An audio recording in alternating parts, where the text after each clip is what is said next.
Hi, this is Mary from the Daily Sew. Almost all garments need to be hemmed, and in this video I'm going to demonstrate some basic, most commonly used ways to hem by hand. Now, hemming is simply finishing off that lower edge once you've decided the length you want your garment to be. Now, some hems are wide and some are narrow. It depends on the garment itself, what type of garment it is, and the thickness of your fabric. But all hems serve the same purpose, and that is to encase that raw edge so it doesn't unravel. Now, if you're shortening a already made garment, you can use the width of the hem that's originally in the garment for a guide how wide you want to make the new hem. And you're going to notice that a lot of garments today are hemmed with a top stitch. If you are shortening a garment that has a top stitched hem, feel free to just put in another top stitched hem by machine. However, top stitching may not be the look you're going for, and it certainly isn't always the best way to hem a garment. So if you're ready, let's do some hand hemming. The hemming stitch is used for all types of hemming, and yes, there are different types. It is especially used when a garment is not underlined, which is probably most of your garments, and when the edge is finished in seam binding. Seam binding is this white polyester tape that you see here. You can use it when hemming thick fabrics like wool because it reduces the bulk at the hem. It usually comes in white and black in these packages, about 3-yard cuts. There's also lace seam binding. You can also use it to add length, that's quote add length. If you're lengthening a pair of pants and there's not enough fabric to turn under itself, if you have a 1/4 inch, you can sew that seam binding right on top of the raw edge, just slightly overlap it like here, and then you can hem away. You can also apply seam binding by lining up the two raw edges, or the edge of the tape and the raw edge of the garment, and then fold up the seam binding to cover that raw edge and press it. Use a light iron setting, a light heat setting on your iron, because it is polyester. Work on the wrong side of the garment and bring the knot up against the hem allowance. You're going to take a tiny stitch in the garment, just 1 or 2 threads, and then bring the needle up diagonally through the edge of the seam binding.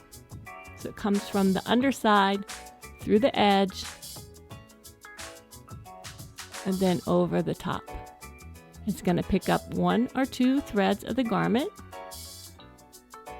depending on the thickness of your fabric, and then the needle comes up diagonally through the edge of the seam binding.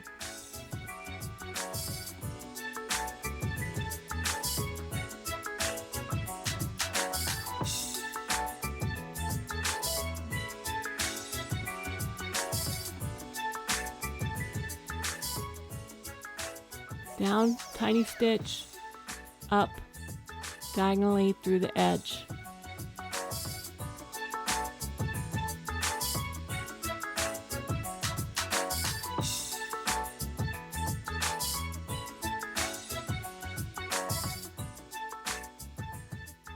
And there's the back, and I've used contrasting thread, but you really don't see it too much.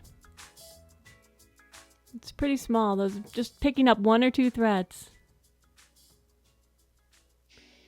Now you can also use this stitch, the hemming stitch, when your hem allowance is folded back under itself. The stitch is worked the same way, but you're going to come up through the edge of the fold. So again, put your knot through on the hem allowance and not the garment. Take 1 or 2 threads, pick up 1 or 2 threads from the garment onto the needle, and then you're going to bring your needle up through the edge of that fold. You're going through both layers of the fold. Down, 1 or 2 threads on your needle, and then bring that needle up through the edge of the fold.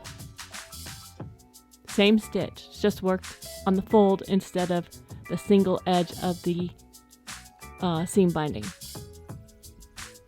The stitches are going to be spaced about 1/8 to 1/4 of an inch apart. And don't pull too tight. If you pull tight on that thread, you're going to pucker the fabric and the stitches are going to show. Now another stitch to use when you have a folded hem is the slip stitch. You slide the needle up through the hem allowance again. Take 1 or 2 threads of the garment onto your needle, and this time put that needle right back into the fold. The thread travels through the folded fabric.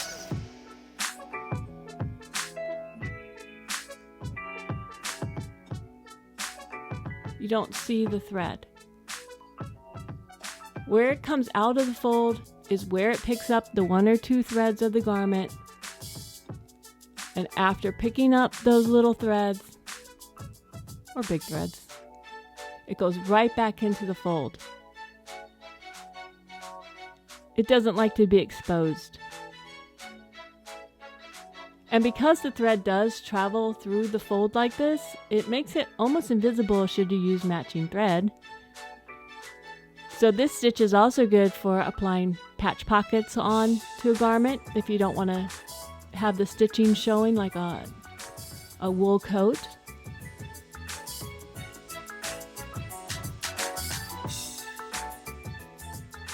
You just travel through the fold.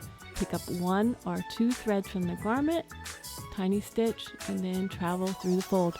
Again, your stitches are about 1/4 inch apart, evenly spaced.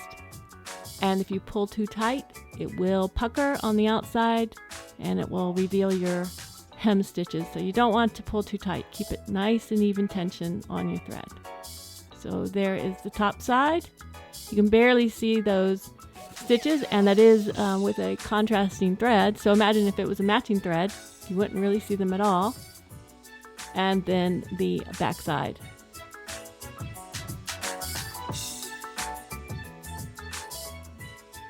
All right, you have your slip stitch, and that's the stitch that's worked through the fold of the fabric.